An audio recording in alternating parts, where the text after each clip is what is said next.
All right, here we go, back again on the other side of the coin. All right, we are back again on the other side of the coin. Another day, another stream, and I love this connection with you guys, live chat. Honestly, quite a few people already here, like always. I can see initially there was Yusuf there. I think Yusuf is still here. Declan in Ireland, Chelsea Perspective, Abdul Malik, Sudasan, just all the true fans that are here on a day-to-day basis. They're all here, so I'm absolutely ecstatic about this. Today we are going to have the fans call in. I love to have that conversation with you guys. I want you guys to join me today. I've just put that link on pinned messages, so feel free to join me today. We're going to talk about Jorginho. That's the topic. I mean, first of all, that penalty from Jorginho against Spain. Oh my God, that was ice cold. It looked like as soon as he stepped in, there was only going to be the one result, which was he was going to get a goal. The way he was, so composed, and that skip and hop literally destroyed Unai Simon, however you pronounce it. He literally just collapsed on his knee. And then obviously Jorginho tucked that away. And then Simon literally got up and clapped as if to say to Jorginho that, mate, honestly, that was incredible. What you just did was incredible. But yeah, today's show, I really want to talk about the rise, I suppose, like this epic story of Jorginho from the Sarri days to Frank Lampard time to Tuchel time. I mean, it's incredible how this particular player has gone from being booed by his own fans to then becoming now, I believe, a genuine contender for the Ballon d'Or. So, it'll be incredible to see what you guys have to say. As I said, live chat, check out the pinned tweet. Check out the pinned message on this particular live chat right now. You can join me today. And then we can discuss a whole heap of things about Jorginho. For me, guys, Jorginho is irreplaceable. I think it's got to a stage where we need to believe whoever the midfielder that's coming in at Chelsea, whether it be Declan Rice, whether it be Tchouaméni. I was just actually listening to Matisse's channel where he has Julian Laurens over there, and he was sort of saying that perhaps Tchouaméni might stay another season and check things out with Monaco. They're in the Champions League. So it may not happen this season. Declan Rice, it seems to be very difficult as well this season. West Ham still has 4 years contract with him. So as I said, whoever it is that's coming in, I simply don't think they're here to replace Jorginho. Jorginho will play predominantly most matches. So if we have, let's say, 60 to 65 games for the whole season, I think he's going to play at least 80 to 90% of it if he's not injured. So the other 10% will be pretty much rotation. If anyone was to say to me that, Jorginho will just play 50% of that and then the other 50%, please do not kid yourself one bit. He is literally irreplaceable. For Italy, he's the one similar to Chelsea, just basically the metronome, stays deep. Build-up play goes through with him. He's the one who's creating the tempo side to side, making sure the key pass is going forward as well. It's just incredible story. I mean, let's talk about this particular story a little bit from the Sarri days, man. And live chat, share any sort of comments in this particular matter about Jorginho. As I said, simply irreplaceable for Chelsea at the moment. And I think it's just been an incredible story. We've got Air Hive here. Sudasan, can I come on? Yeah, 100% you can come on, my man. The link is there in the pinned message for you guys to join me. So for sure you can join, and we can talk about this. Declared is here. Thank you so much for joining, Declared, my man. But yeah, from the Sarri days, I think Sarri recently as well has commented, in an interview that he's the most misunderstood player. He's a refined player, and nothing is ever spectacular in the eyes, and that's the genius about this particular player. And he's enjoying the fact that he is getting the praise. Jorginho is finally getting the praise that he deserves.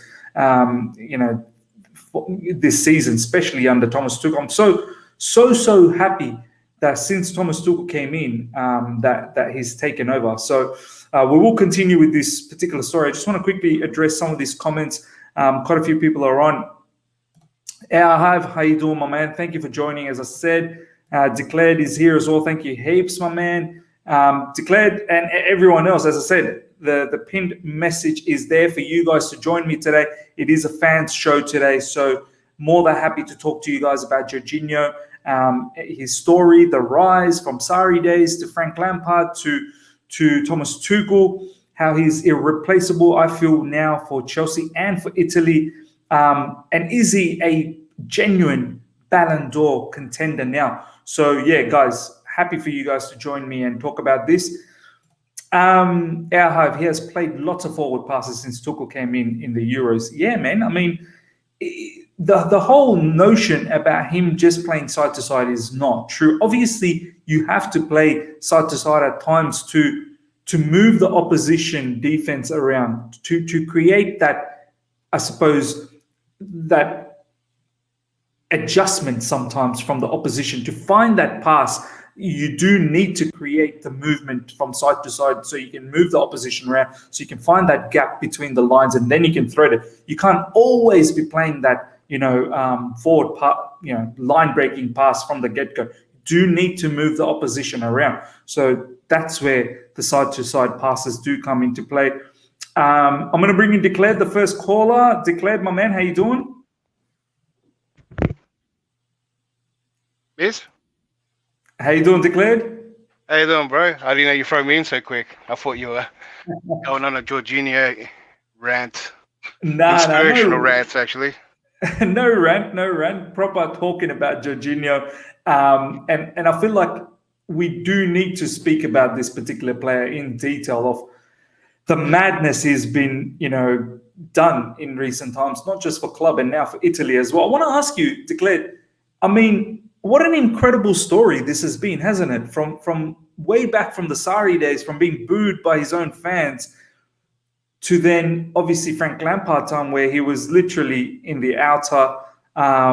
Many had misrepresented him, even myself. I just thought that, this player just simply cannot fit Frank's style. But when given a particular situation or a particular style of football, like now we're seeing with Thomas Tuchel, and now, of course, we're seeing it now with Italy as well. I mean, he's an incredible player, isn't he, Declared?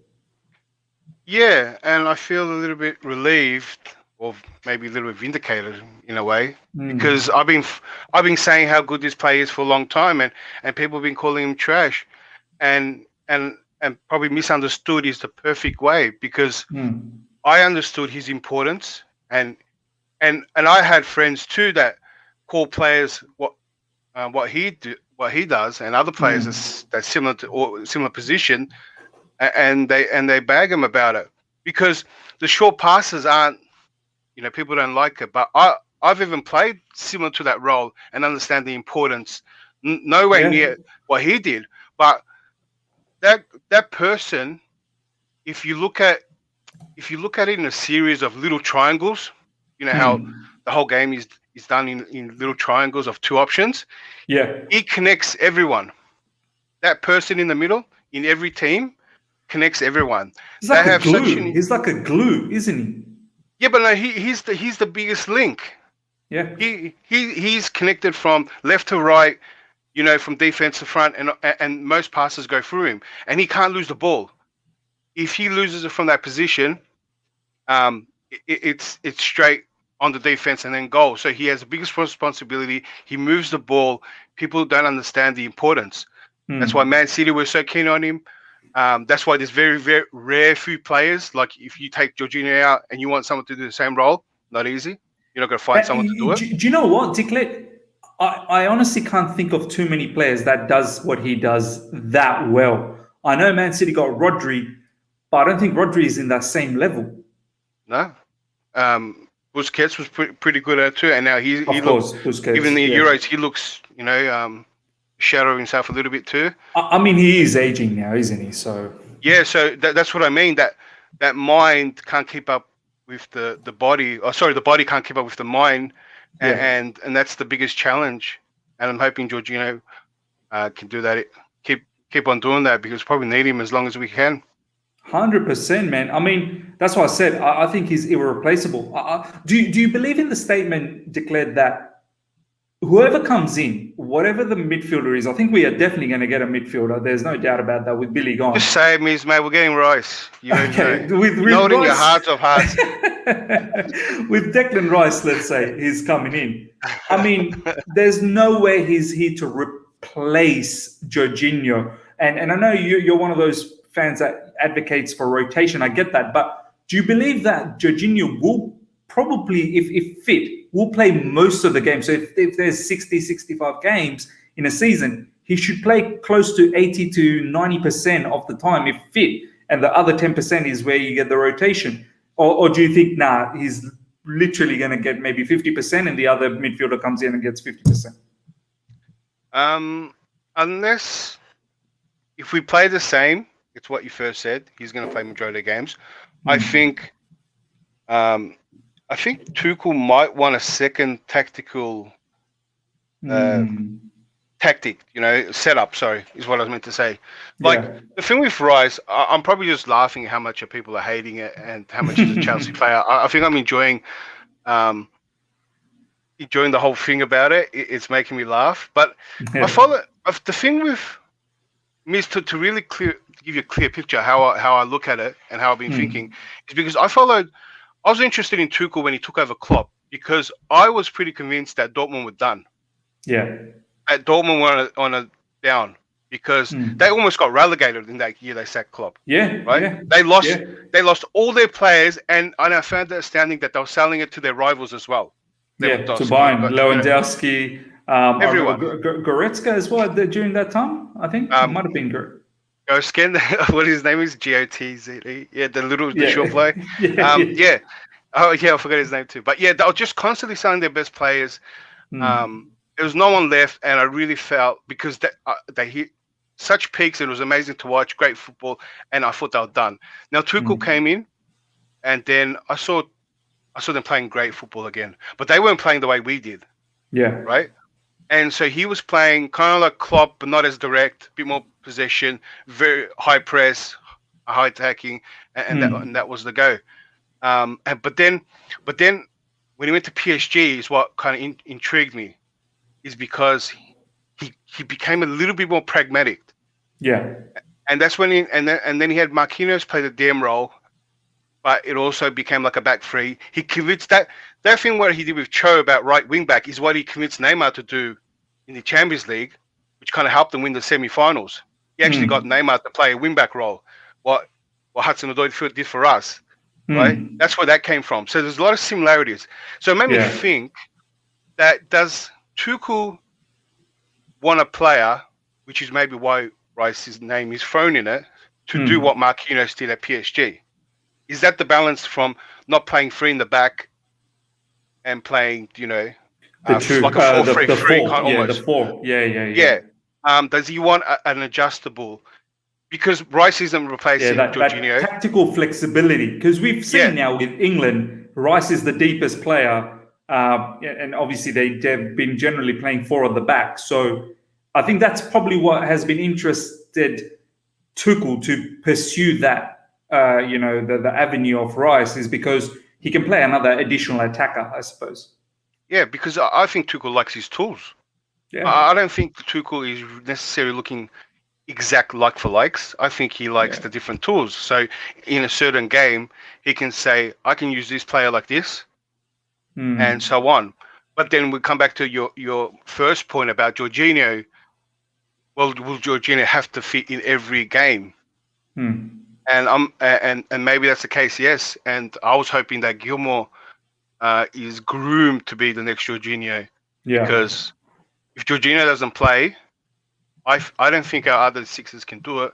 And I think there was a times when Mount Kai Havertz will drop really deep and help with that distribution, right? And maybe that's the backup. Maybe that they can do the Jorginho role in the build up and then go back into attack and let Kante cover, do the defending part of it. That's the only solution to that, because you can't replace Jorginho. Yeah, 100% agreed, Declared, man. You just can't replace Jorginho. Declared, before I let you go, one last question. I've got ARJ5 Hive in the background, which is going to be very, very interesting to talk to him about. Jorginho. I want to ask you, Declared, is Jorginho a genuine Ballon d'Or contender? I'm not saying a winner, but a genuine Ballon d'Or contender. Some of his stats, I don't have it available, but it's floating all around social media, in football, Twitter, in Instagram. In Champions League, I think one of the highest interceptions, recoveries, or tackles, or whatnot. In Euros as well, his stats are amazing. One of the standout players in Euros. If he ends up winning it, and even if he doesn't, I believe probably needs to win it, I suppose. Do you think he's a genuine Ballon d'Or contender? With the way Ballon d'Or does its rules, he should be. Yeah, he should be, because they've always looked at what you've won as a team. What you've won, or what you're close to. Like, maybe you won the Champions League, but you came runner-up in but you had to have some kind of drive. And there's not many players, especially the big players, that have done that. Like, I mean, even if Messi won Argentina, the Copa America, with Argentina. But he had such a poor, he didn't have an outstanding season, did he? But like, he's still pumped in goals for Barcelona, but Barcelona themselves didn't have a very good season. Yeah, so can you give him, I feel like, and I hate this too, because he should be a contender, and maybe there are some other names. Maybe not really so much Kante, but maybe there are some other names. But when they don't like their pick, Lewandowski, I think Lewandowski. Yeah, they turn to Lewandowski. They turn to Messi. Jorginho isn't rated up there, so if if Jorginho should be a contender under their rules, they might turn to and say, Messi won the Copa America. So we just give it to him, because it's better publicity, isn't it? It's much better, easier to market that, I suppose. That's what they've done, and under the rules, he should be a contender. Champions League winner, had a massive influence, and now if Italy win the Euros, massive, he should be a contender under their rules. Yeah, but I noticed when they don't like it, when Neuer's name was there and everyone said the same thing about Neuer, and the goalkeepers never won it, they still find reasons to know. Recently, Modric. So, you have to be a world class, a big name for them to really consider it, and I think that might go against him. His name might be there, top 3, but they might not give it to him. So that's how I feel about it. Fair enough, Declare. Thank you so much for your time. I'm going to bring in ARJ5 Hive now. Thank you heaps, my man, Declare. Thanks for having me on. Take care, my man. Take care. All right, I'm going to bring in ARJ5 Hive. Before I do that, we've got over 40 people. Let's get the likes up to 40. The target is, once again, 100 likes for the stream. So let's try and get to that, ladies and gentlemen. We ride together in this particular channel. You guys have been the real ones all the time. Honestly, you guys rocking up every single day watching the stream. So smash the like button. Let's get the likes up. And if you're here for the first time, subscribe. Let's ride along to 6,000. Road to 6,000 is definitely on. All right, ARJ5 Hive, my man, how you doing? I'm very good, and you? Yeah, not bad. Good. I want to ask you, J5 Hive, let's talk a little bit about the rise. It's been an incredible situation of Jorginho, as I said, booed by the own fans. The Frank Lampard time was unbelievable, where even myself, I didn't want him around, because I thought Frank wanted Declan Rice, and I always want a manager to get what they want. Do you know what I mean? That's what I've been going for. If Tuchel wants a particular player, let's give it to him. He's a Champions League winner. But it's been such an incredible ride, from being booed under Sarri, misunderstood. Sarri even said it recently in the interview. Then against Frank Lampard, obviously didn't even feature, was deemed as one of the players that was causing issues apparently in the background for not getting Yes. enough game time. And then Thomas Tuchel comes in, and the rise has been incredible to a degree where he is now genuinely being talked about as being a Ballon d'Or contender. How are you feeling about this whole thing, JR? Yeah. Honestly, it's amazing. The guy's rise. It just shows his mentality. He's a monster. Honestly, Mm. getting booed, swear that it's just amazing. Honestly, the 2021 is the year of Jorginho. It's written in the stars. Most tackles, most interceptions in the Champions League. 28 tackles, 28 interceptions. In the Euros, you can see how he's performing. Honestly, Yeah.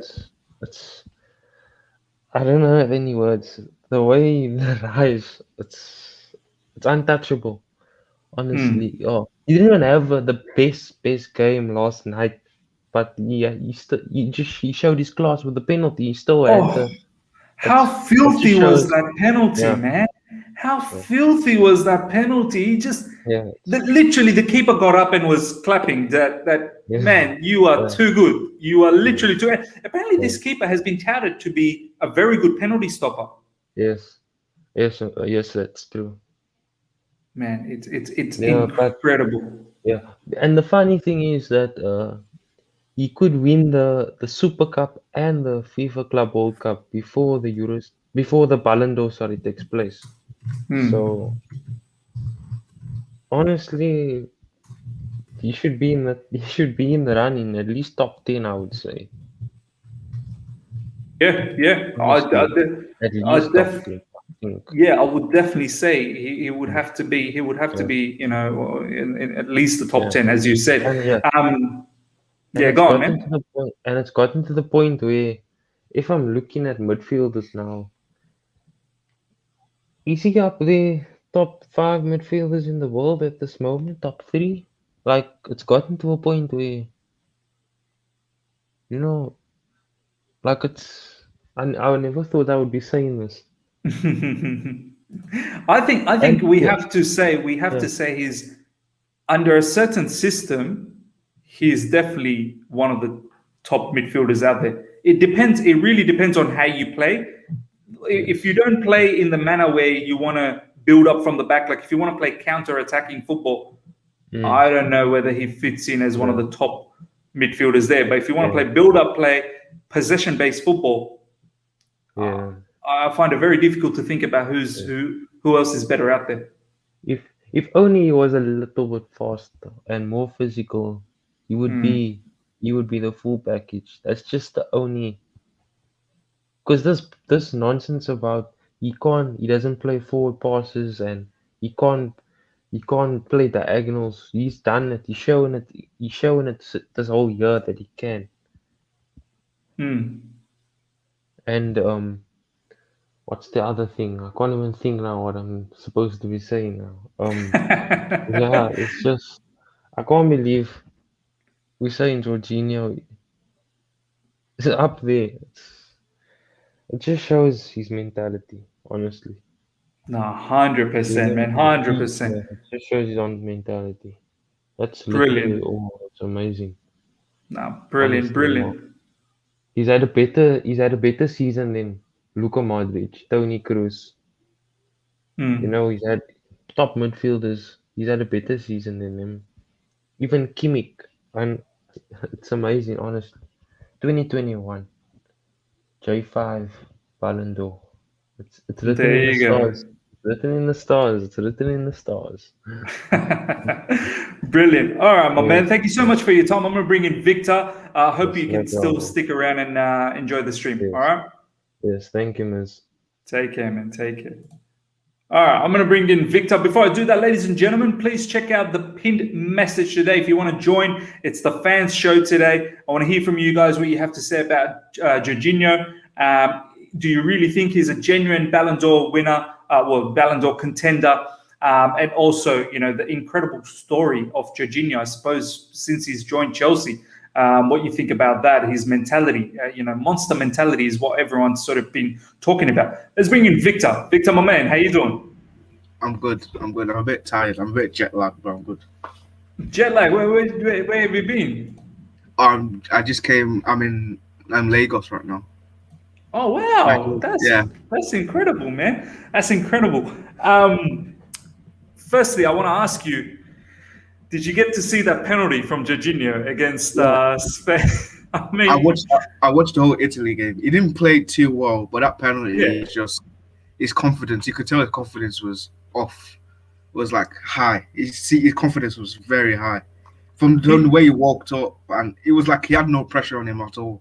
He sent the keeper the wrong way. He just waited, and that's a Jorginho penalty. We know, like the keeper didn't even try. He just fell to the left side, and I was like, yeah, Bro, he didn't even. It's not even him sending the keeper. The keeper collapsed. The keeper Yeah. literally, as soon as he hopped, that first hop and skip, yeah. the keeper just fell, and then he just slotted it in. I was like, oh my god, that is I was pure watching filth. I was watching it with my dad and my brother, and they were saying, yeah, Jorginho's got this. Like he said, yeah, Italy are through because Jorginho, in the big games, he doesn't really miss penalties. To be fair. Yeah, and it was so incredible to see in social media as well, in Instagram, a lot of his teammates, Pulisic, Tammy Abraham, really cheering him on. And all of them were saying, was it ever in doubt? Was this ever in doubt? He was always going to score that penalty. Victor, I want to ask you now a couple of questions. First of all, I mean, what an incredible story of Jorginho, right? I mean, for me, he's become irreplaceable in Chelsea. Like, I don't know whether any midfielder can come in and just take over his position. I think he's one of the ones that will genuinely start for Thomas Tuchel if we continue playing the way we are. I mean, do you see his position under threat at all from anyone, or do you think without him we're not going to look the same? Yeah, you can't get another player like Jorginho. It's not possible in this market.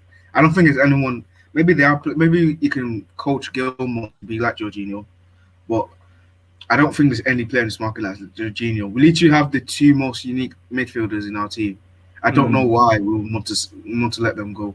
Jorginho, I think under Lampard, why I wanted Jorginho to go, because I knew in that system, under Lampard, is not going to work. And the reason why I thought the Brian Lampard was for the long term. So if for the long term Jorginho doesn't work in that system, then we have to go somewhere else where the system works for him. But now under this manager, I think he's irreplaceable. I don't think we should let him go. I think under this manager, the manager can coach him well and properly. And the fact that Declan Rice is also coming in as well could also maybe shield him and help him and protect him against attackers. Because I think. And then against West Ham, I think sometimes Souček sits and Rice goes. Yeah. Sometimes Rice sits and Souček goes. So it can be the same thing for Jorginho and Rice, because I think Rice is coming. Like the links they're coming out, it sounds like it's. It's inevitable. It's inevitable. He's either coming in this season or he's coming in next season. He wants Chelsea badly. Yeah, he wants Chelsea badly. His mind is on Chelsea next season. Like if you watch the England interview he did with Mount, all his five-a-side team were Chelsea players, if you realize, and he was like, I'll pay good money to be in that midfield with Kante and Mason. So I think he's basically trying to sell himself to Chelsea that if I come in, I'll be the guy to fit in those players. I think that's what he's trying to say.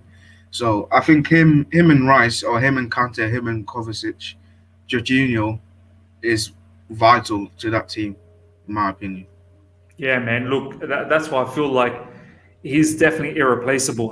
We need to start being very serious about this. A lot of people think, whoever the new midfielder is going to come, going to take over, or if it's Rice is going to take over. I don't think that's going to be the case. I think he's probably going to be the main one, and everyone's going to circle around him. That's probably what's going to happen.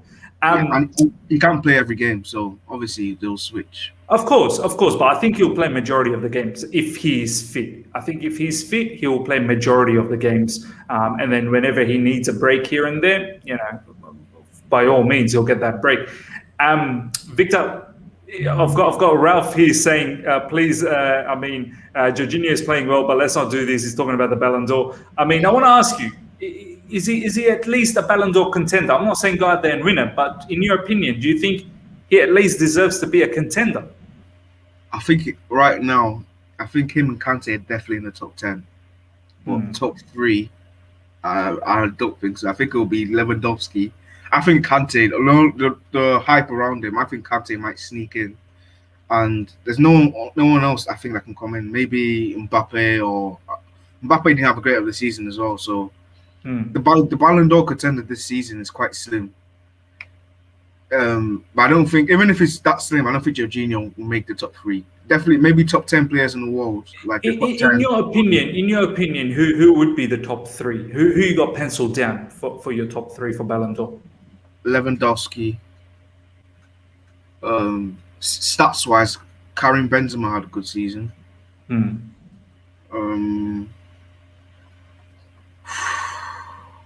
But you know what?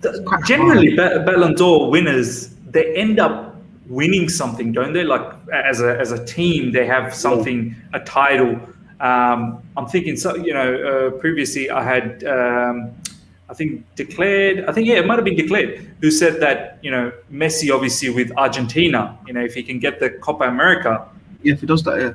Then there's a big shout in that perspective. Lewandowski, obviously, with Germany, with the Bundesliga and the amazing records that he's been breaking over there. Benzema, Real Madrid, and France have both. I mean, he personally has done well. Yeah, personally, hasn't really won anything. You know what I mean?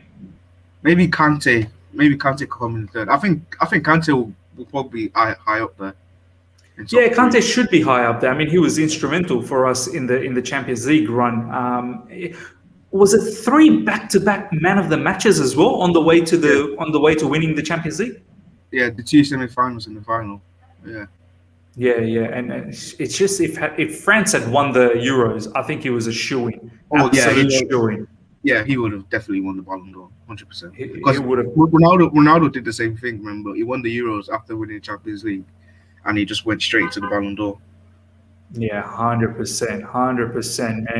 And hopefully, Ralph Lauren, we've answered a little bit of your question there. One last thing before I let you go, Victor. As I said, ladies and gentlemen, we've got nearly 50 people. I've got the link for you guys to join me today pinned on the messages right now. If you have a look at the pinned message, you can join me. We can talk about this particular topic of Jorginho, whether he's a genuine contender for the Ballon d'Or, and how he's irreplaceable. I feel like he's irreplaceable for Chelsea and for Italy. So if you want to join me, the pinned message is there. So come along and let's have a conversation. It is the fans show today. So we can pretty much talk about, even if you want to talk about any other topics within Chelsea, I'm more than happy to do that. But yeah, Victor, go on, man. Have you heard Chelsea preparing to put a £150 million bid for Haaland? Oh man, that's been going around, hasn't it? Has someone tweeted something like a reliable? Let me find him. A reliable.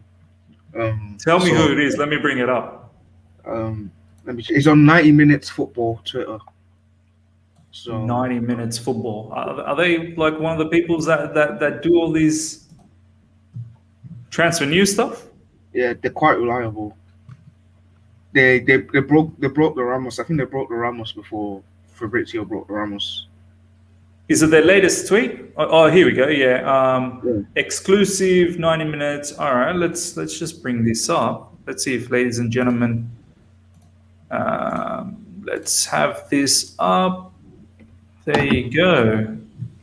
Let's just increase that a little bit. All right, so Jamie Spencer from 90 Minutes, 90 Minutes retweeted this. Exclusive 90 Minutes Football. Chelsea are prepared to offer up to 150 million for Erling Haaland this summer, knowing a deal can be structured and that no one else is prepared to bid until next year. As always, player sales will help raise cash. I mean, we always knew that was going to be the case. I don't know whether this is new news. Is it like... How would you treat that, Victor? For me, I think we all knew that it was always going to be an offer up to 150 million. It was always going to be double the buyout clause from for next season. And the question is, he's saying that Chelsea are prepared to offer up to 150 million. That's the thing. Yeah. Like, That's the big thing for me. are Chelsea actually prepared Yeah. to offer up to 150 million? That's a crazy one. Yeah. What are you thinking, Victor? You thinking this season Chelsea makes this happen? I think it depends on player sales. Like, player sales will play a big factor. I think if Chelsea sell 3 players off the wage books, like Emerson had a good game yesterday, so I think his market value would go up. That's the other thing, isn't it, Victor? Like, some of our players are so difficult to sell. Like, it's very difficult to find the suitors for them. But hopefully, as you said, for Emerson, we can hopefully find an Italian club. But some of these Italian clubs, they've got no money. They've literally got no money. Maybe Premier League team can buy him. Like, you just need to get. We have 3 left backs, which is outrageous. Like, what do we need 3 left backs for? Like, I'm sure there's a team somewhere that has no left backs, so we need to get rid of at least one. I think the centre backs, the loanees that are coming back, some of them need to go back on loan. The midfielders, some of them need to go back on loan. I was saying Ruben Loftus-Cheek probably it's time for him to go, because if it doesn't make it this preseason, if Tuchel doesn't see him as a viable player this season, I think he has to go. Like, he has to find a permanent team, because he can't. He's 26 now. No, it's going to 26. At 22, you can't just be loaning around like you're a teenager trying to break through. Like, you've already broken through, but your injury slowed you down. So you might have to go to a slower league to catch and build yourself back up. So I think this will be the last chance for Ruben. And the fact that Chelsea are saying, yeah, they're prepared to do it, means that it's in their mind. Like, they have the money, but like, they're prepared to do it. Like, I think they have the money to do it. And this has probably been said a few weeks ago. We don't know whether the bid has already gone in today. Like, all these have been passed. So Chelsea may have I think you saw Dean Jones yesterday saying Chelsea are doing valuable work behind the scenes, good work behind the scenes. Yeah. So I think this probably could be one of them. Like, maybe Chelsea accumulating all the money behind the scenes, and they probably found a way where they can FFP won't stiff us up like they did before, and we can go in and give him the wages and pay the money and pay the client, the agent fees and his dad fees, and FFP wouldn't put us in trouble. Yeah, I think FFP is relaxed as well this upcoming financial year due to the pandemic and whatnot. But yeah, you're right. Dean Jones did mention that Chelsea, we are concerned about letting some of the players go first, the contract extensions as well, and then looking into buying players. But I'm pretty sure all of these are happening simultaneously. It's not like, we're going to sell the players and then we're going to talk to Haaland. I think the Haaland talks are happening, and selling the players talks are happening, and they're all happening simultaneously. But obviously they're just waiting to see which players that we can let go of first, and then obviously really going gun-ho on the Haaland thing. But yeah, man, let's see exactly who we can let go of. We've got quite a lot of players that we need to get rid of. Players like, as you said, Emerson, Tammy. Alonso, Tammy Abraham's another one that seems to be not favoured at all. Giroud is left. Giroud, I don't know if we're going to make any money out of Giroud. I think AC Milan's asking for a free. Bakayoko is another one that's desperately wanting to go. So we'll see exactly what happens there. Zuma, he's sort of out of favour. We're linked with the CB, so we'll see. There's a lot of players that we probably need to think about what the future is, and see if exactly what we can do in terms of selling and raising some funds. But at the end of the day, I don't think someone like Roman Abramovich needs to raise too much money. The guy is loaded. I think if he was allowed to put his money in, I think it would have probably got him by now. It would have probably been like further in the talks for Haaland. It's just FFP that's probably slowing things down, and the release clause that's slowing things down. Brilliant. Victor, my man, thank you so much for your time. Hopefully we'll catch you again. As I said, live chat. Anyone interested to pop in, please use the pinned comment. As you can see, the link is there. You guys are more than welcome to join me today. We can talk about I mean, obviously the show's about Jorginho and being the Ballon d'Or contender, but anything you want to ask me, we can talk about that. But yeah, Victor, thank you so much for your time, my man. Cheers, thank you. All right, ladies and gentlemen, we've got nearly 50 people live. Please smash the like button. Let's get the likes up to 50. And if you're here for the first time as well, subscribe.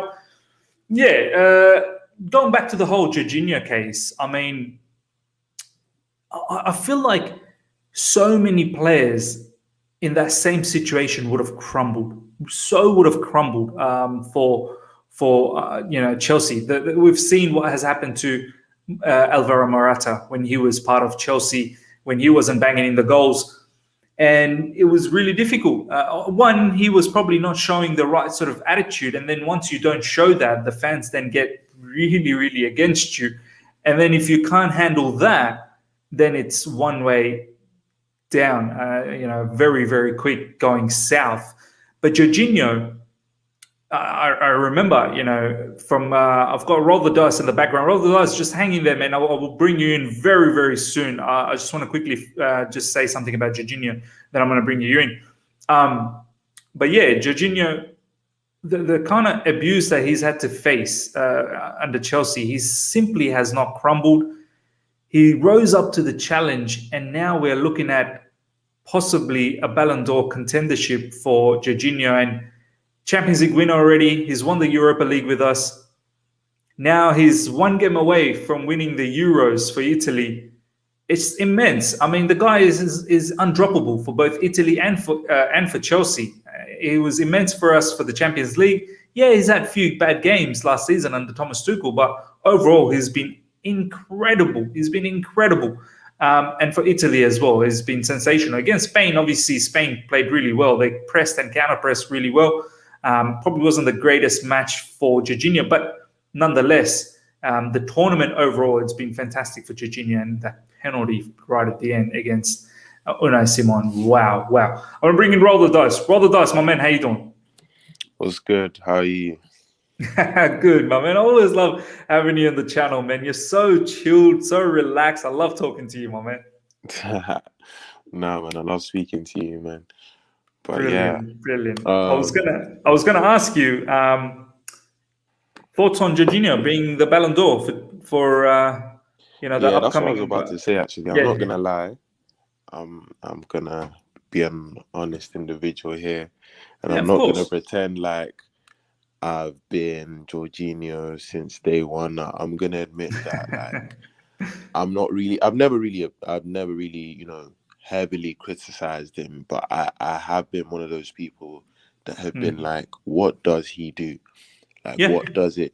What influence does he have in the team in terms of on the pitch? Because I feel like his role is very, very specialist. Like, you have to really understand what he does, because for me personally, I feel like his mistakes seem to take more attention than whatever it is he does contribute to the team, depending on his role in the match. So I will say he's had a great season. I will say he's done well for his international side. I will say he does deserve to be top 10 in Ballon d'Or conversation. I wouldn't say near top 3 though, if I'm being realistic. But in terms of him being irreplaceable though, I wouldn't say he's irreplaceable in the Chelsea side. Definitely for the Italy side, he is. But for the Chelsea side, I wouldn't say he's irreplaceable. I would say that because I believe he's 29. Yeah, he's 29. To 30. I would say that he probably is getting to a time where, like, all right, and his contract's ending quite soon. Actually, I've been seeing. I think just a couple of more seasons, maybe. Yeah, literally, more seasons. No more than 2, if not 1. I think it's like. Well, he's been here now 3 seasons, right? So he's probably got 2 more. Probably 2. Yeah, exactly. Yeah. So now the club are probably coming to the conversation of whether to extend him. Yeah. And seeing whether or not this is someone you want to stick with. Or do you see, other players? Well, I mean, players are going to come into the midfield regardless anyway. Yeah. But is he going to be someone that will be integral to the plan moving forward? And That's actually what I've been thinking. I don't know who's more important, Kovacic or Jorginho, because This is interesting. it's a good conversation to have, because at the end of the Yeah. day, Kante's Kante, right?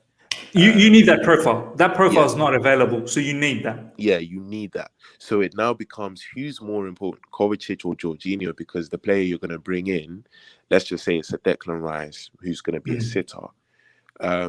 Kovacic is quite different in the sense that he carries the ball from, dangerous, Deep. he takes it in dangerous areas and gives service. And I really feel like we should probably think about, if Gilmore comes back and we get another midfielder, there's one that's going to have to go. Yeah. Because there's going to be 5 for 2 positions. Because we in this formation, we play 2 midfielders. We play Kante and then one other, and then we rotate. If we have 2 double sixes. Yeah, exactly. So who would you say is more important to the system? Oh Jorginho man, this or is Kovacic? It's a question. It is a question. It is a juicy question. All right, let's discuss this. Live chat, let's get in on this. I think Roll the Dice has absolutely touched on a particular nerve that needs to be discussed. I think a lot of the times we're probably escaping it. I think, my man, if I'm thinking of an identity and a style of football that I want to play, which looks like Thomas Tuchel likes the possession-based football, he likes to build up from the back, I have to say, how can you not have Jorginho? Because he would be the key cog in the whole machine, where the whole ideology of that position-based, keeping the ball as more than your opposition, not allowing them to have the ball, that creating that tempo. I think Jorginho, there probably isn't any better player out there at the moment than Jorginho. I mean, yeah, Kovacic could do that. We have seen him try and do that under Frank Lampard, but he's not always comfortable to receive the ball as the first player. He's someone who doesn't mind playing alongside Jorginho, and in tandem they work well. But when you take a Jorginho out and you just have Kovacic, you can't ask Kovacic to touch the ball over 100 times, 150 times in a particular game, that when Jorginho plays, is literally touching the ball over 100 times. Do you know what I mean? Yeah. Whereas Kovacic is a different type of profile where, as you said, he plays from deep and he's got the ability to drive forward and then create havoc and lay the passes around. Yeah. But he's not the first guy that you will start your engine with. Do you know what I'm trying to say, Robert? Yeah, I completely agree with you. And I feel like that's where I've probably been thinking, like, there's pros and cons with both of them. What you said was completely true. Like, I've actually noticed that myself, that Kovacic isn't really the most comfortable guy as the first person to receive it, whereas Jorginho is quite the opposite. Whereas Kovacic is very comfortable dodging and evading the press and taking it into dangerous areas, unsettling the defense and dragging people out of position. He is quite important in terms of that. But I think I do agree with you in the sense that Jorginho is incredibly important.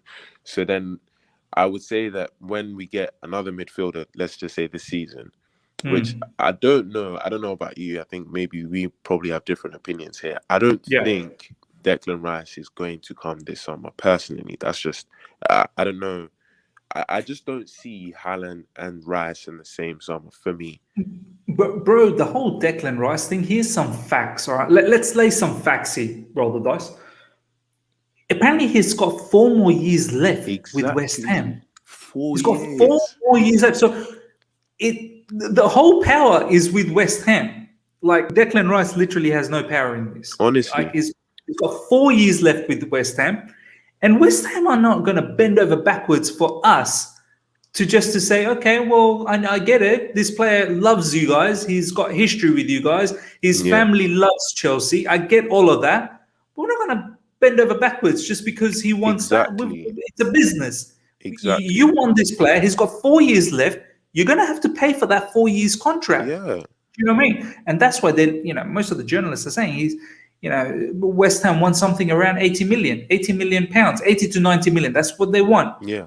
Probably. But this is where Declan Rice is getting a bit upset that, he's saying that if you get anywhere around 60 million, accept it. He's asking the football club to accept it because he's saying to West Ham that you literally bought me for nothing. Why you want more money? But it's not up to Declan Rice, right? Yeah. And it's even deeper than that for me personally, because first of all, it's not that I don't like him. I know he's a great player, even though I do think he's poor on the ball. But for what he does, he's very good at it. Like, he's a good sitter, and that's a profile we do kind of need.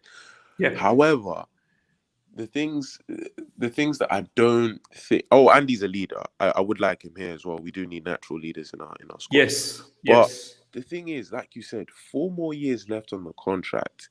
Secondly, I think people forget that the same academy that most people don't want to put trust into, is the same academy Declan Rice got released from, our academy. Yeah. And it was West Ham that saved his career, that gave him that chance. So that's exactly why he didn't put through a transfer request. That's exactly why he's being respectful. He's the club captain. They're not just going to look over that. Like you said, look over that and just be like, all right, cool, take him for 60, 50 million. No, they're going to try and get every penny they can because they deserve it. They did.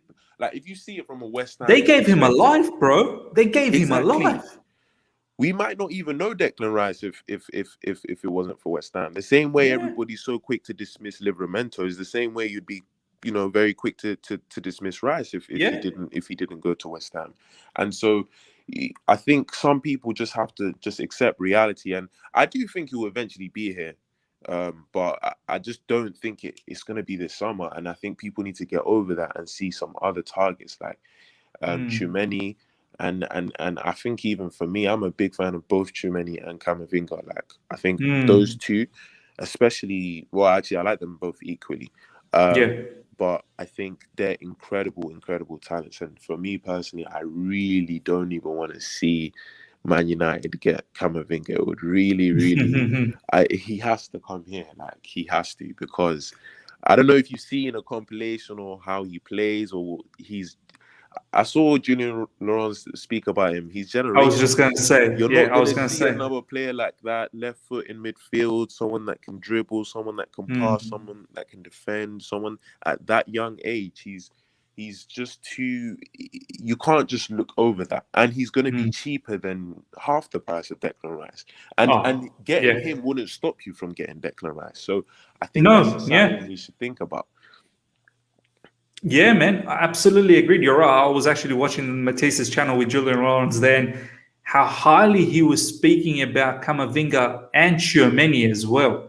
But most importantly, Camavinga, because I don't really follow French league that much. Obviously, I saw Camavinga against us in the Champions League.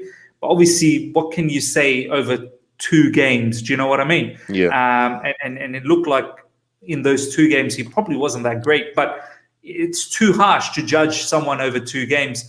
But the way Julian Laurence was speaking, how Camavinga, the way he's played against PSG and whatnot, and similarly to Tchouameni as well, how he's played against PSG, obviously PSG being the standard over there, it's incredible. It's incredible. And these journalists like Julian Laurence, they're not your Mickey Mouse journalists, you know what I mean? Like, they're proper, they're proper journalists, and they don't just hype anyone. He knows, and for me, I think I didn't even see the. I'm probably gonna go watch that after, but the thing is with Camavinga, like, and again Tchouameni as well, but just touching lightly on Camavinga, the way for me, I feel like him learning from Kante would just be so valuable to him, because his play style, I always tell people that it's literally a mix of Kovacic and Kante put together. Like, he can dodge the press, he can defend. He's I saw some video on Tifo as well, that apparently the reason why he's got such good balance when he's tackling is because he did judo when he was younger. So he's got that, he's got that, I don't know what it's called, that routine, that muscle memory, so he can he can defend and then hop right back up. So repetition. Yeah, exactly. And Tuchel apparently was begging the board at PSG to get him. So maybe that's probably what's sparking the interest this season. But yeah, I definitely think him or Tchouaméni should come to the club, because I feel like our midfielders, like I said, they are on the, I wouldn't say they're at the end of their career, but they're towards the other side. Towards the other side, towards the other side of the coin. Yeah, exactly. Yeah, we want. I want to see Chelsea winning Premier League, back-to-back Premier Leagues. I can't lie, it's annoyed me that Man City has caught up to the same number of Premier Leagues we have. I'm so happy we won a Champions League, so that we still have that edge on them. That be like, look, we still have this. We still have 2 European Cups that you don't have. But we need to start winning Premier Leagues. Like, we need to leave a gap between us. Like, we're that club. 100, man. So true. Roll the dice.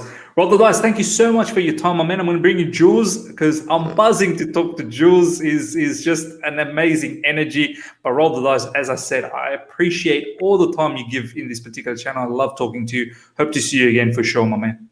No worries. Take care. I'm going to bring in Jules. Jules, my man, how you doing? I'm doing great. Number 29 habits. Until we win the next Champions League, that's staying there. We win the next one, gets a new one there. That's the brilliant. I did notice someone asked me about I think it might have been declared, about the code, the promotion for the jerseys. Declared, I'll let you know when the next promotion is. There's just no promotion at the moment. So when the next one comes about, look out for it. And I've got myself 3 now. I've got a Mason Mount one. I've got the Kai Havertz one, number 29, with the away jersey, that light blue one. And I've got the Hakim Ziyech one, the 3rd jersey on Hakim Ziyech. I've got 3, and I can't wait to buy more next season. With Jules, have you seen the away kit for Chelsea next season? The leaked, the yellow one. Is that the yellow one with the stripes like that? Yeah, man. I think I saw that looks flames, bro. That looks flames. And there's this weird meme where they go like 2011, 2012, the 2012, 2013 or something like that, where they go like, okay, we were wearing yellow, and then the next season we won the Champions League, or was it that the league or something? Oh man, not this again. Not this whole thing about the coincidence. They did that then, and then we won, and all of this. It didn't happen this year. It almost didn't it? 2012, 2011, we got a new coach, Champions League, and then won the Champions League. It just didn't work out in the FA Cup. But you can't even know. If it just happened in the FA Cup, then it would have been the perfect tick. Jules, I want to ask you, let's get into this topic. As I said, nearly 60 people live. Guys, let's get the likes up to 60. Helps the channel out a lot. And the target, as I said, 100 for the stream, but it's going to be very, very difficult, because Jules will be the last caller for today. We'll end after Jules, so I'm not sure if we'll get a target today, but at least let's get to 60 likes. That would be very, very good for the stream. And I will hold more fans sort of, shows down the track, as Jules likes to call it, the other side of the dance floor. So join the other side of the dance floor, which is interesting. Jules, I want to ask you, my man, Jorginho, how impressed have you been, firstly, his performances for Chelsea leading into the Champions League and winning it, and now for Italy, the madness that he's doing? I mean, for you, is he at least a contender for the Ballon d'Or? In the top 10 for sure. I mean, is he going to be a Ballon d'Or? The problem usually with the Ballon d'Or is the optics for them are quite important. The guy who scores most of the goals, or the guy who does most of the interceptions in defense, or does the last-minute clearance or something that everybody notices, or the winger, which is exceptional. Jorginho's position is more like, the Robin to the Batman, if you like to call it. The guy who doesn't really get all the credit, but does so much work that people just don't notice. But the moment you take him out, you realize, oh my God, this guy is really important. I think that's what Jorginho has sort of. Do you see what Sarri said the other day in the interview, Jules? Yeah, I did. He said he's a refined player, very misunderstood, and he said he leaves nothing spectacular on the eye, and that's his beauty. And that's the thing, right? When you look at a person like Sarri was coaching like lower tier leagues in Italy for about 20 years before he came up. And I think there was one German manager who once made this observation. which I didn't realize was profound at that time, but it's so correct. He goes like, when you have a Guardiola coaching Bayern Munich, in his opinion, he has an Alaba who can play right wing back, left wing back, right back, center back, and midfield.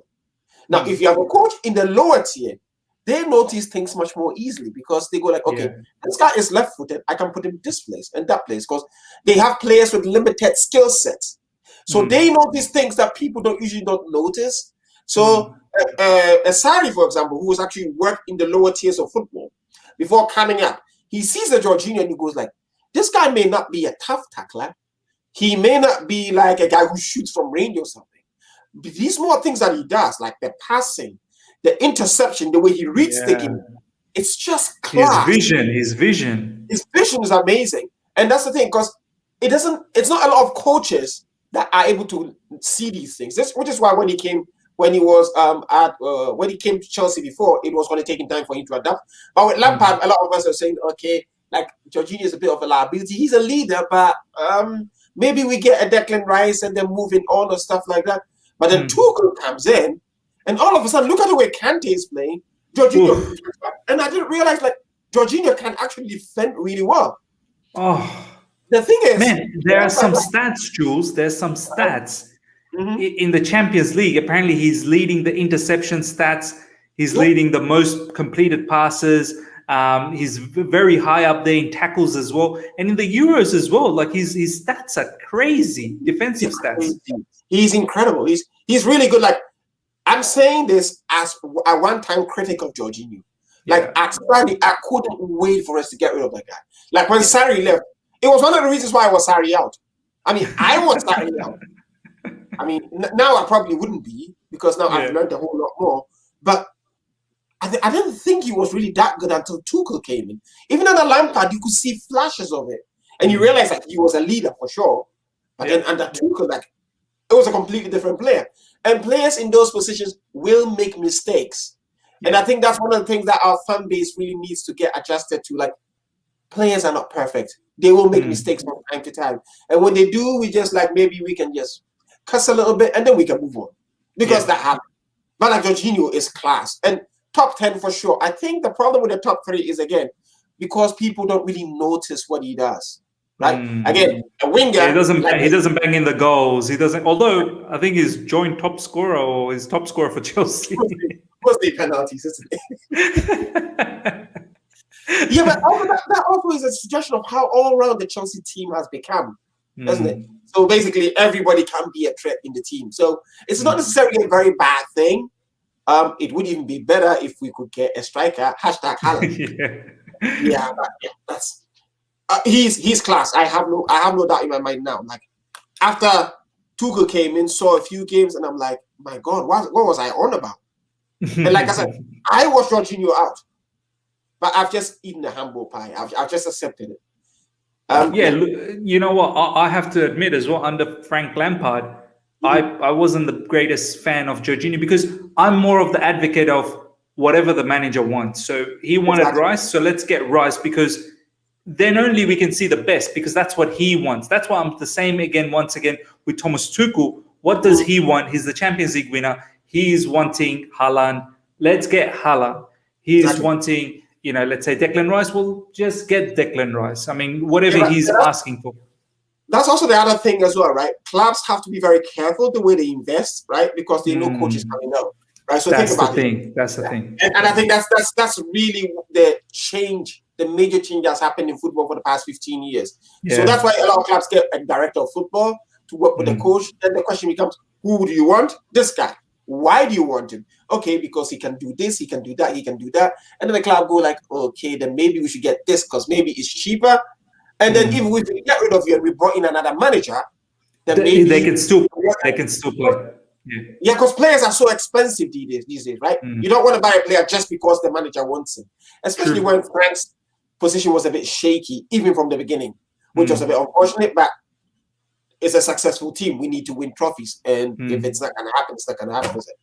Nah, you're absolutely right, Jules, man. I mean, you're right. You can't just bend over backwards for whatever the manager wants because a manager's lifespan is not long, especially at Chelsea. Like, we're all excited that hopefully Thomas Tuchel can stay a manager for a very long time. But let's be honest, generally managers don't last more than 2 seasons at Chelsea. Yeah, it's really scary for me right now. I think maybe if Tuchel is able to win the ultimate, or maybe win the Champions League again within the next 2 years, then you've basically earned the right to go like, okay, I want this player. Like say Guardiola can say, I want this player. Yeah. Right? Yeah. Some managers have just earned the right. But at Chelsea, now like we got a ruthless owner, and I'm not gonna fault him. We have like 16 trophies. We win. We win. We win. Like, can you really fault him for winning? And that's one of the issues that I was having with when Frank was taking out is not the right phrase, but and then some people were going like, no, leave our club alone and stuff. That was just nonsense. We fire coaches, we win trophies. That's it. You just take the trophy and then you shut up and take it. Absolutely. Absolutely. That's one thing. My and man, I want to Samuel Rice as well. Yeah, go on. But not really much. It's unfortunate though, because I think I'll become slightly biased against Rice, which I probably shouldn't do. Slightly because you go on social media and they're slagging off Jorginho and they're praising Rice, and Rice is not even our player. Why are we doing that? I don't understand it. You know why, Jules? I just realized why. I feel the same like you, right? I was feeling the same like you, but I in the last 24 to 48 hours, I had to calm myself down. And there's been a lot of people that have been saying that Declan Rice deep down is a Chelsea fan. He's a Chelsea player. Deep down, his roots are from Chelsea Academy. His family, his dad has a season ticket for Chelsea. Like, these guys are Chelsea through and through. So exactly. And I just realized, Jules, that that maybe that's why the fans are so excited about him, because he is a Chelsea through and through within him, and it's going to be inevitable that he joins us, man. The negative side of it, or the possible problem that might come up with this, is if he comes in and maybe we are going through a rough spell, and then Thomas Tuchel tries to make a few changes and it's not favorable to Declan Rice, then you have maybe a section of the crowd go like, why is Declan not playing? And then he creates something else. See, that's the thing. That's the energy that I really don't. I want this that weird energy where people go like, oh, Mason shouldn't be playing. Mason should be playing. Declan shouldn't be playing. Declan should. It's really not good for the fan base at all. It's almost like Sarri's gone, Lampard's in. There's a Sarristas, there's a Lampard people. Yeah. It really divides the fan base in a way that it shouldn't. And you're right. Declan Rice is a kind of player that he does divide the fan base a lot, and he's not even a player. That's the worst. He's not even a player. If he was our player, then I can understand it.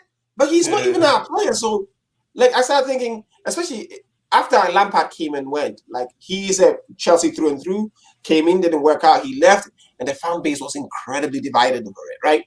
So then we bring a player who is Chelsea through and through. I mean, there's no question about it. The guy, he was released at the age 14, wasn't he? I do know a few players that were 14.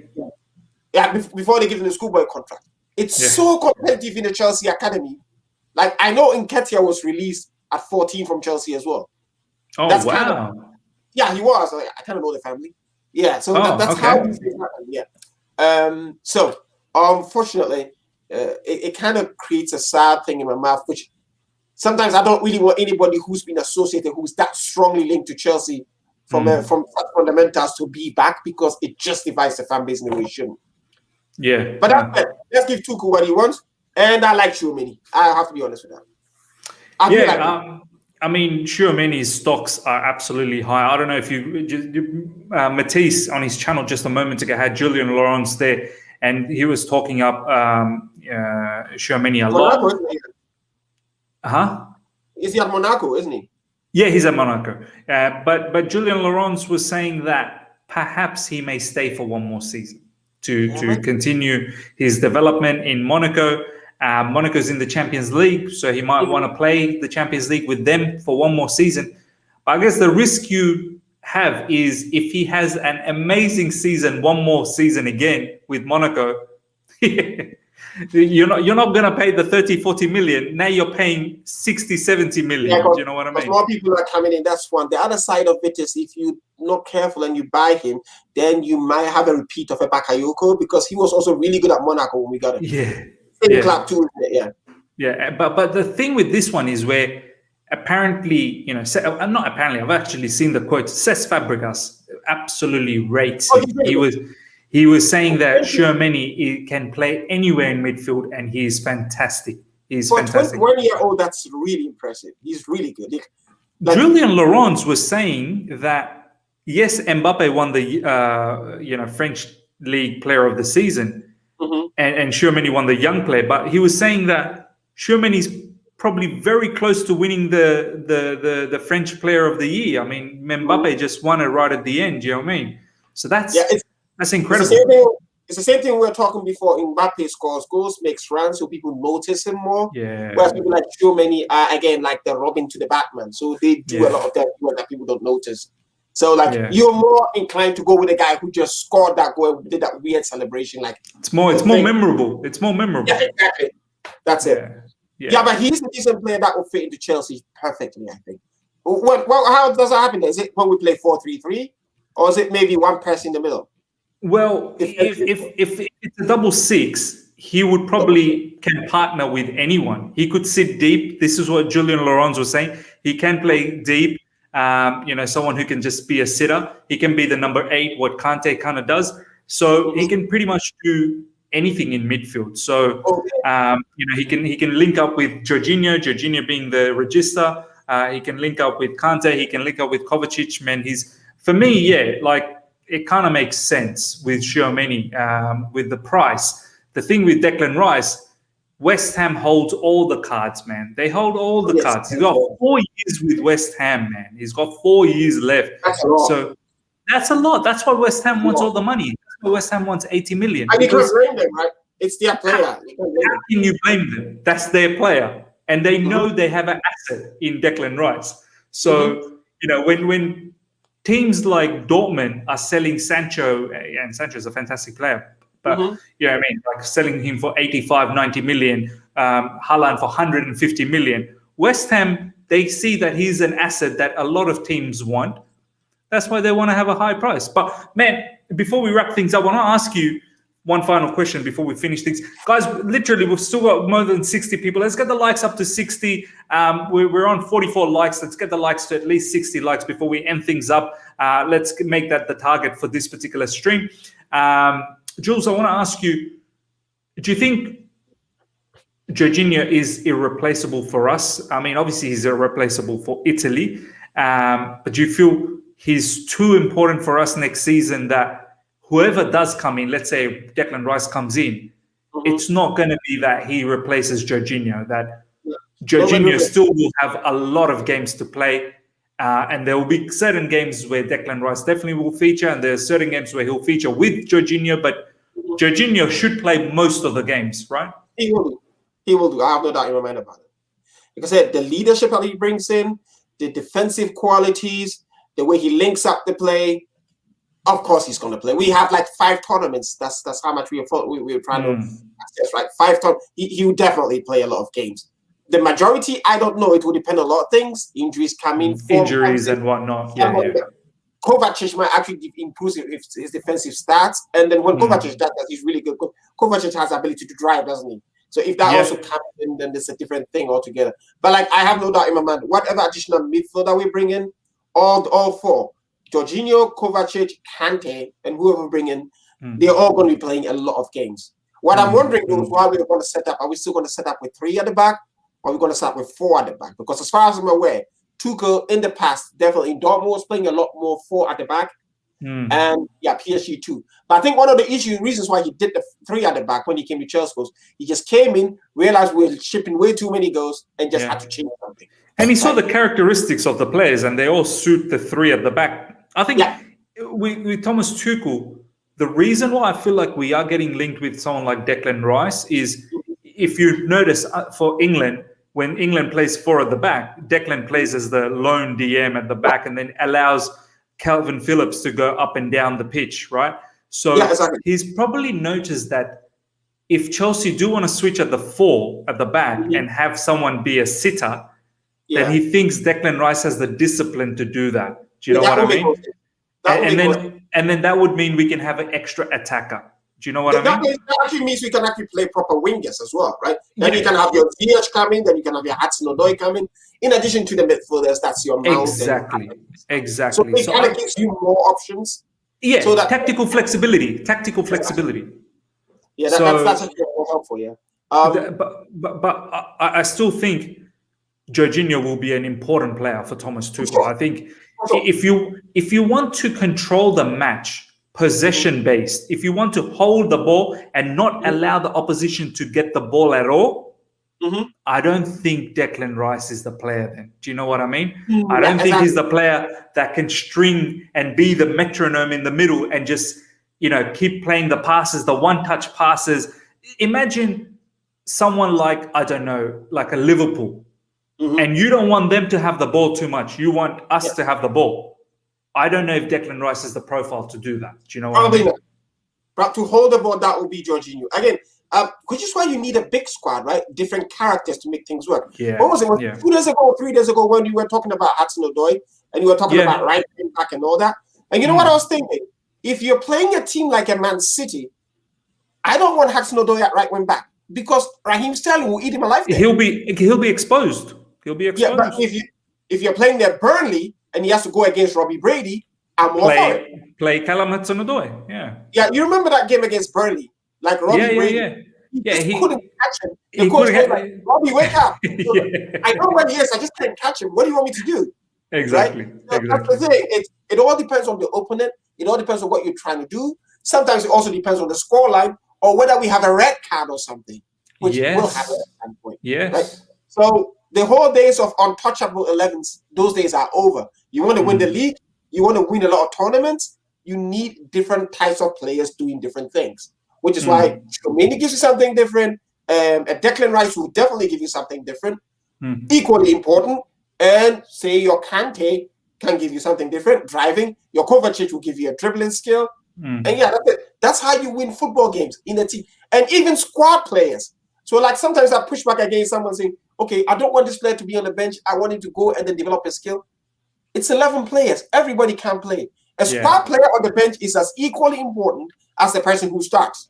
So true. So true. So that's the mindset that we need to get about players. Like sometimes everybody, we have a game and the coach reads the game and goes like, okay, maybe it's time I bring on Kovacic so he can just do some dribble and run through. Yeah. So it's a team sport. People on the bench, even people who don't even play, sometimes they motivate other players. I want Jorginho in my dressing room because Jorginho is a leader and a motivator. He's a leader. Yeah. And I want a player like, say, a Rudiger as well, who can be disruptive, but believe it or not, you need characters like that in your dressing room. Yeah, that strong, that beast, the beast. Yeah. So like when the going gets tough, they all turn on and look like, okay, what's Rudiger doing? And then when Rudiger is getting stuck in there, they're all thinking, okay, maybe I need to get stuck in there. Yeah. Right? Yeah. Everybody cannot be a sheep in a team. That doesn't work. Yeah. So the more players, you can't have enough good players. That's the most important thing. The thing is, how well do you manage them? And I think Tuchel is your guy. Nah, you're right, man. And I think it was Cesc Fabregas that recently said, I think it might have been Cesc Fabregas.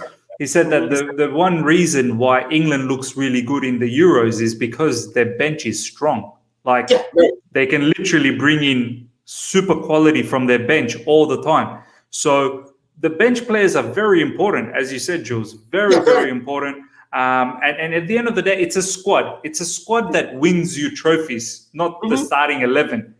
Entire squad wins you the trophies. So 100% right. Jules, thank you so much, my man. I will let you go. I will finish things up very, very soon. But hope to see you again, my man. Like buttons, guys. Other side of the dance floor. I love it, man. All right, ladies and gentlemen, let's have this final session with you now. As I said, we've still got over 60 people, guys. Let's get the likes up to at least 60. We're on 50 likes, close to it. So let's get the likes up to 60. That would be much appreciated. If you're here for the first time, subscribe. As I said, the race to 6,000 is on. It's been really, really fun to talk to you guys. Honestly, it's been an absolute pleasure to talk to the fans. I love connecting with you guys. I'm trying to create a community here where you guys get the voice. It's not just us always saying what we want to say and whatnot. I love to hear what you guys have to say. So, these sort of sessions will happen more often down the track.